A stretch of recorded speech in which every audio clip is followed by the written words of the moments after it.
coma en el que los niños dejan de reaccionar, pero no porque su cerebro no esté funcionando, sino como que es una reacción ante el estrés excesivo, ¿no? Entonces mi duda es esa, como si estas reacciones como desde la epigenética pueden ser como alteradas para beneficio. No sé de terapias epigenéticas, tal vez Mariana tenga un poco más de conocimiento al respecto. Y aunque probablemente estas situaciones de migración y de refugiados generen un estrés lo suficientemente grande como para generar desenlaces epigenéticos, la verdad es que para que la ciencia se atreva a decir algo tiene que hacer estudios en muchísimas personas, o sea, miles o decenas de miles de personas. Y pues normalmente los países que tienen a estos refugiados o por donde pasan los migrantes no enfocan su ciencia a estudiar este tipo de poblaciones. Entonces, pues lamentablemente no sé si Mariana tenga más información al respecto. Bueno, aquí también hay que tomar en cuenta que todos estos factores epigenéticos, que también me voy a regresar un poquitito a lo que decía Sebas, porque creo que es relevante para esto, que decía de dónde vienen. O sea, estos factores epigenéticos que decoran nuestro ADN y que hace que se doble de diferentes maneras y que se pueda leer de diferentes maneras, son moléculas que tenemos dentro de nuestras mismas células, y que podemos producir o dejar de producir. O sea, es como un poco un ciclo, ¿no? Estos mismos factores los tenemos dentro de las células y nuestro propio cuerpo los produce para decorar al ADN. Y pues el ADN tiene un montón de funciones y se puede doblar de muchas formas y puede expresar muchas cosas, que es muy difícil poder encontrar una causalidad, ¿no? De decir, este evento traumático provocó este cambio epigenético y eso provocó tal cosa. Poder encontrar esas relaciones es extremadamente difícil. Entonces, como dice Agus, la ciencia tendría que estar muy segura y tendría que haber como un estudio que demostrara mucha causalidad para saber que esa relación es cierta. Y bueno, y no todos los cambios epigenéticos son malos, ¿no? Hay cambios, simplemente es una respuesta al ambiente. Muchos de esos cambios epigenéticos pues te ayudan a sobrevivir en condiciones adversas, ¿no? A muchos organismos, y muchos de estos cambios epigenéticos, que ahora es como un debate muy grande en la ciencia, saber si te pueden ayudar a adaptarte pues sí, por ejemplo, al cambio climático. Entonces, pero la magia de estos cambios epigenéticos es que son plásticos y son flexibles. Entonces no es como una mutación. Entonces puede ser que ahorita este gen, como el ejemplo que decía Agus de las células, el gen esto es un poco burdo, pero el gen para hacer el ojo ahorita no me sirve, entonces lo voy a apagar. Pero si lo quiero prender puedo, porque lo tengo, y estas marcas epigenéticas son flexibles, que dicen solo lo quito de ahí, no son determinantes. Entonces sí, o sea, hay marcas epigenéticas que son más flexibles que otras, pero justo lo interesante es que son plásticas. Y también aquí nada más quiero hacer como todo esto que estamos hablando, sobre todo en humanos, que aparte los humanos son hiper difíciles de estudiar en cuestiones epigenéticas y demás, porque hay demasiados factores que los involucran y entonces es muy difícil como poder encontrar eso. En humanos también es difícil poder seguir la transmisión de marcas epigenéticas a través de las generaciones, porque como decía Agus, la epigenética te sirve para poder diferenciar la célula. Entonces, cuando tú eres un óvulo fecundado, cuando eres así lo más básico que puede ser, pues el chiste es que no tengas muchas de esas para tener como la oportunidad de volverte un organismo, porque si ya tuvieras las marcas epigenéticas, no tendrías tanta flexibilidad, tienes que ser un lienzo en blanco. Entonces, el cómo se transmiten a través de las generaciones, hay organismos en los que ya se sabe mejor, pero en humanos es muy difícil de determinar. Entonces, todavía hay mucho que conocer de estos temas que dices en humanos. No sé si contesté algo. Y bueno, pues tenemos ahí a Pam. Esta mesa de discusión se ha puesto buenísima. Ustedes también, si tienen alguna pregunta que nos están escuchando, pues mándennosla para que Agus o Mariana la contesten. Y bueno, ya casi estamos llegando al final, pero antes, pues obvio, vamos a terminar esta sesión con Pam. ¿Qué pregunta, comentario, duda tiene? Todo en uno, porque se fue mezclando. Precisamente muchos estudios que se hacían sobre el inconsciente, por ejemplo, colectivo con Carl Jung o todo lo que hizo Freud, recordemos que que ellos tenían formaciones psiquiátricas o de neurólogos. Sin embargo, pues no había en ese tiempo muchas herramientas. Entonces muchos de esos textos están como aquí hay una predisposición, pero no estaban todos los elementos para realmente conocer que fuera así, ¿no? O sea, era entre lo que yo creo y lo que estoy estudiando y las poblaciones que tengo disponibles. Y aquí se entrelaza con mi última pregunta. Entonces, si yo quiero decir esto fue por factores epigenéticos, o sea, ¿qué tipo de estudios se realizan? O sea, ¿cómo puedo saber si, como decían, es del receptor o es de otras cosas? ¿Se hace ese mapeo del ADN?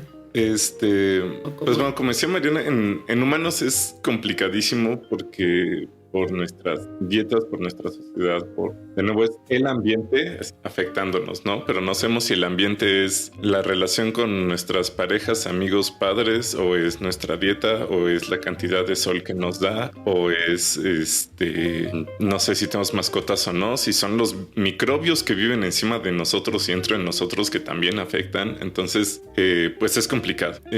Estudios epigenéticos, pues sí se hacen con perdón, o sea, la manera, digamos, de vencer todas estas posibilidades es tener un montón de números y tener un montón de datos que nos puedan decir, bueno, parece que, o sea, no es lo mismo que decir, pues si entre nosotros 6 hacemos el estudio y los 6 tenemos tal marca epigenética, significa tal cosa, ¿no? Porque, pues además, cada quien está en un ambiente distinto y cada quien tiene padres distintos y todo esto. Entonces se intenta buscar poblaciones, pues no, por ejemplo, en este ejemplo de Dinamarca, ¿no? Que sean de la misma zona, que prácticamente no hayan tenido migración o que tengan una misma historia de ancestría, digamos, que estén bajo las mismas situaciones de mucha o poca comida o el mismo tipo de dieta o distintas cosas. Y entonces, pues bueno, buscar, se puede... Así como se secuencia el ADN, se puede secuenciar estos marcajes epigenéticos, cada vez es más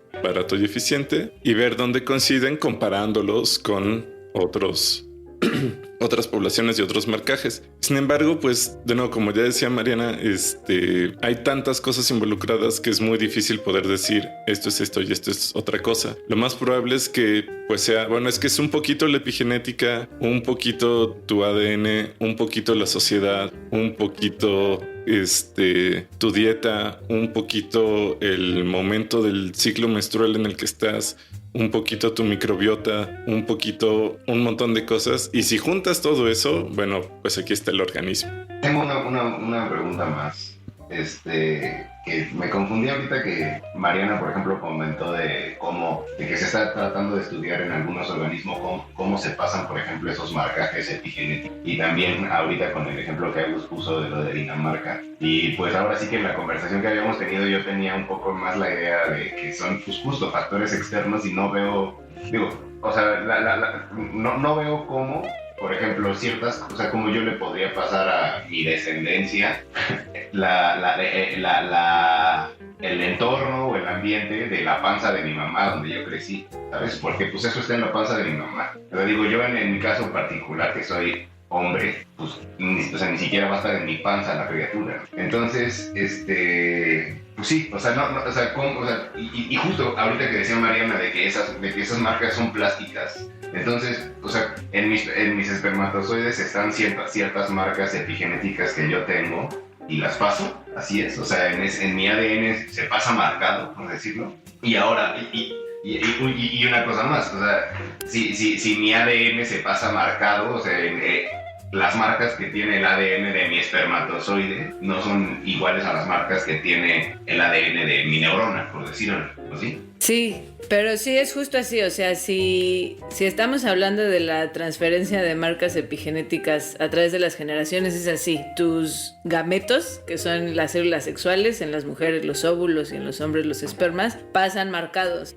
La transmisión de marcas epigenéticas en humanos es mucho más fácil entenderla a través de cómo los hombres pueden afectarla, porque como decía Agus, los hombres están produciendo espermas todo el tiempo. Entonces es mucho más fácil que tu esperma se modifique por en donde vives, por lo que comes, y que las marcas epigenéticas de tu esperma cambien a que cambien las marcas epigenéticas de un óvulo. Es mucho más fácil que se vean afectadas las marcas epigenéticas de los espermas, y sí, literalmente es así. Si hay una marca que en humanos no sé bien cómo porque se borran, ¿no? Algunas marcas, y depende mucho de los organismos. Por ejemplo, en organismos que no tienen reproducción sexual, que es así como, lo voy a poner muy fácil, como las plantas, que tú les cortas un piecito y las plantas, pues eso no es reproducción sexual, ¿no? Es reproducción vegetativa. Entonces ahí es mucho más fácil imaginárnoslas, porque esa planta ya vivió en un ambiente, todas las células que se duplicaron por mitosis tienen como carga en ese mismo ambiente, y yo la cambio de maceta, de ahí crece otro organismo, y pues ahí es mucho más fácil imaginar la transmisión. Con los organismos que se reproducen por reproducción sexual es más difícil imaginárnoslas, porque para empezar hay dos involucrados, el óvulo y el esperma, que tienen una historia de reproducción muy diferente. Como decía Agus, las mujeres tenemos nuestros óvulos, ya los que vamos a usar, los que tenemos disponibles desde que somos fetos, y los hombres están produciendo esperma todo el tiempo, entonces por lo tanto es más fácil que se vea afectado. Y aquí nada más algo bien interesante, se ha propuesto mucho que probablemente así es como se puede pasar el ambiente, que ya es como un tema un poco distinto, pero para ponerlo ahí sobre la mesa. Pues cuando el óvulo está recién fecundado, pues está ahí en la panza de su mamá, y pues eso es súper básico, no puede hacer nada, así es una célula, lo más básico que puedes tener. Y entonces justo el ambiente de la mamá va a afectar mucho en qué cosas les da para que ese óvulo fecundado tenga como con qué arrancar. Entonces por ahí se puede ver que es como la transmisión materna del ambiente, y la transmisión paterna pues por medio del esperma, porque se generan en el momento. Bueno, no en el momento pues, pero cerca del momento. Ok. Oigan, pues qué barbaridad. Ustedes han dicho, Paloma está muy calladita, pero estoy disfrutando mucho escuchar las opiniones y preguntas de todos. Y bueno, si nadie más tiene una pregunta o algo, pues creo que podemos ir cerrando un poquito para llegar al final de este episodio. Ustedes cuestiónense las cosas, no importa. Cuestiónense todo, no den por hecho nada, y pues mándenos sus preguntas, sus participaciones. Y bueno, ¿con qué quieres cerrar, mi querido Agus? Pues yo creo que esta idea de que es plástico y variable y que puede cambiar, ¿no? O sea, la genética en sus inicios con los chicharitos de Mendel, los chicharitos que le germinaban en la primaria, pues nos quedamos con esta idea de que, pues si tiene tal gen, entonces la planta tiene flores blancas, y si tiene tal gen son los chícharos amarillos, si tiene tal gen los chícharos además están arrugados. Y pues era un comportamiento muy lineal y que siempre iba a ser así, y que este tipo de pensamiento pues se llevó cargando en la genética durante muchísimos años, décadas. Y más bien ahora justo nos estamos dando cuenta que el ambiente influye un montón, que el tener o no un gen no significa tanto, sino que también hay que ver si está activo o no, si se prende o no, cuándo y de qué manera, y que eso lo influye el ambiente, ya sea nuestro estrés o nuestra dieta o la calidad del aire donde vivimos. Puede ser bueno o malo, como decía Mariana. Se puede pasar a la siguiente generación o no. Entonces, pues eso, el gen no es destino. El ambiente juega un montón de cosas, y pues eso, nadie nos dice quiénes somos, sino parte de lo que estamos haciendo en el momento es lo que define a una identidad de una persona. Ay, qué padre, qué bonito cierre.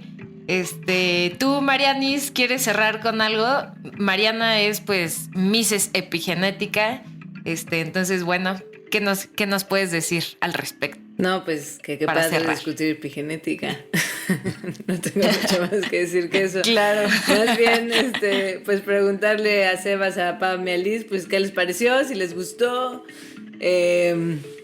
Sus comentarios finales, más bien. Creo que la genética, o bueno, no sé si esa es la palabra correcta, pero como el tema de la herencia y la reproducción es algo pues muy humano, bueno, muy vivo, muy animal, obvio. Y la verdad es que no tenemos, bueno, creo que la población en general no tenemos ni idea de cómo funciona. O sea, yo tenía muy metida la idea, pues la que supongo que te enseñan en la escuela, de que hay mutaciones aleatorias y pues hay algunas que te permiten adaptarte mejor a tu medio, y pues esas características se pasan a las próximas generaciones, y como que el tema de sumarle aparte esta cuestión de el entorno, pues para mí sin duda ha sido muy ilustrativo. Qué bueno, muchas gracias, Sebastián. Pam. No, pues muchísimas gracias, además por la paciencia y lo detallado de las explicaciones.